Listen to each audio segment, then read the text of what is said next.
మనకందరికి తెలుసు ఈ యొక్క స్థానిక సంస్థల ఎన్నికలు ఈ యొక్క పెంచిన రిజర్వేషన్స్తో జరగాలని భారతీయ జనతా పార్టీ కోరుకుంటుంది, డిమాండ్ చేస్తూ ఉంది. దానికి ఖచ్చితంగా భారత రాజ్యాంగంలోని 243D ప్రకారం రాష్ట్ర ప్రభుత్వాల ఆధీనంలో ఉన్నటువంటి అంశం ఇది. వాళ్ళు ఈ యొక్క స్థానిక సంస్థల్లో ఎన్నికల్లో వాళ్ళ రిజర్వేషన్ కల్పించేటువంటి హక్కు అధికారం ఉంది.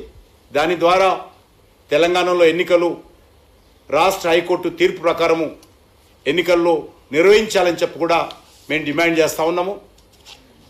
ఎట్టి పరిస్థితుల్లో ఈ ముస్లిం రిజర్వేషన్ కారణంగా న్యాయస్థానాల ముందు ఎవరైనా వెళ్తే ఆ యొక్క రిజర్వేషన్ స్టే కాకుండా చూసి 42% బీసీలకు మాత్రమే వర్తించే విధంగా చర్యలు తీసుకోవాలని మరొకసారి భారతీయ జనతా పార్టీ డిమాండ్ చేస్తోంది.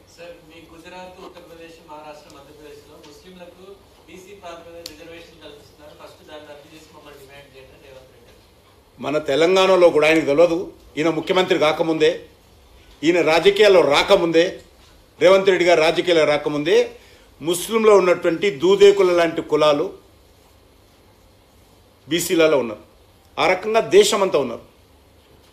ఈ రకంగా కట్టగట్టి ఈరోజు అసదుద్దీన్ ఓవైసీతో సహా, అజారుద్దీన్తో సహా, షబ్బీర్ అలీతో సహా మొత్తం ముస్లింలు అందరిని తెచ్చి ఈరోజు బీసీల కలపడం గతంలో లేదు. అది భారతీయ జనతా పార్టీ వ్యతిరేకిస్తుంది. ఆ రోజు వృత్తుల ఆధారంగా ఉంది, కులం ఆధారంగా లేదు. బీసీ డి కింద ఇచ్చినా ముస్లింలనే ఇస్తున్నారు తప్ప వీళ్ళ కులాలే లేవు. వీళ్ళ బీసీలలో ముస్లింలలో కులాలు లేవు. అది చెప్పాలి, రాహుల్ గాంధీ చెప్పాలి. రాహుల్ గాంధీ చెప్పుకోవాలి, రేవంత్ రెడ్డి చెప్పుకోవాలి. నేను ఎందుకు అలా చెప్పాలి? నాకైతే అవగాహన లేదు. నీకు అవగాహన ఉంటే చెప్పింటా. తెలియదు నాకు, తెలియదు, మాకైతే తెలియదు. ఉండొచ్చు దానికి.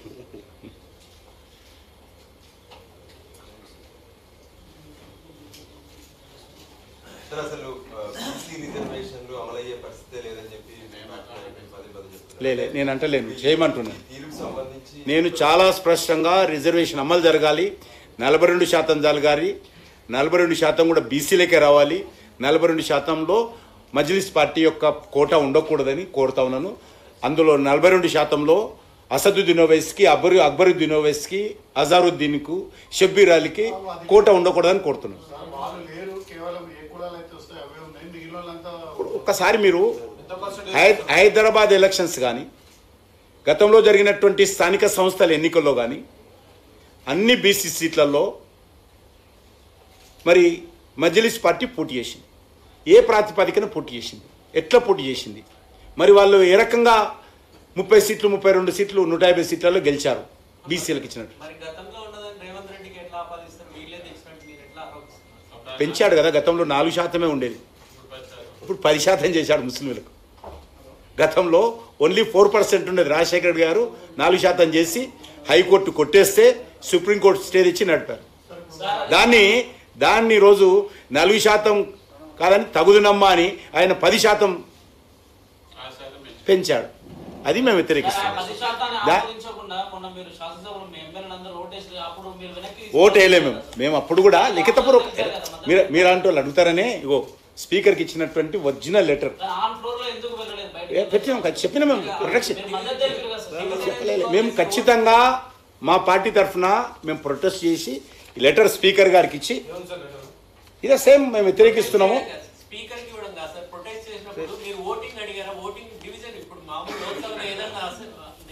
మేము ఆ రోజు మా యొక్క ప్రొటెస్ట్ రిజిస్టర్ చేసినాం. మాది పార్టీ స్టాండ్, అది ఏముండాలని, కానీ మేము ప్రొటెస్ట్ చేసి వ్యతిరేకించినాం. ప్రొటెస్ట్ చేసామని చెప్పి రిటర్న్ కూడా ఇచ్చామంటున్నాం. ఇదే letter, this is the letter. Copy ఇవ్వమంటే ఇప్పుడు మీకు జిరాక్స్ ఇస్తాం. అందరికి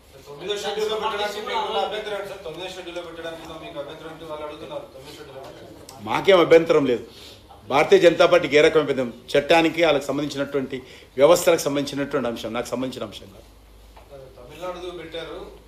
మరి తర్వాత కూడా చాలా మహారాష్ట్ర, బీహార్ అనేక పెట్టలేదు కదా, పంజాబ్.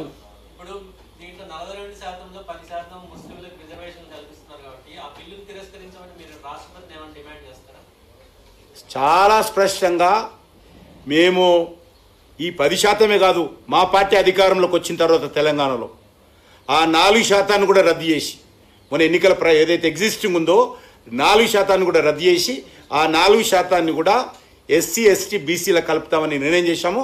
రేపు మా పార్టీ అధికారంలోకి వచ్చిన తర్వాత ఈ 10% కాదు, ఎగ్జిస్టింగ్ ఉన్నటువంటి 4% కూడా రద్దు చేస్తాం. చెప్తున్నా కదా మేము, మా పార్టీ స్టాండ్ ఇది.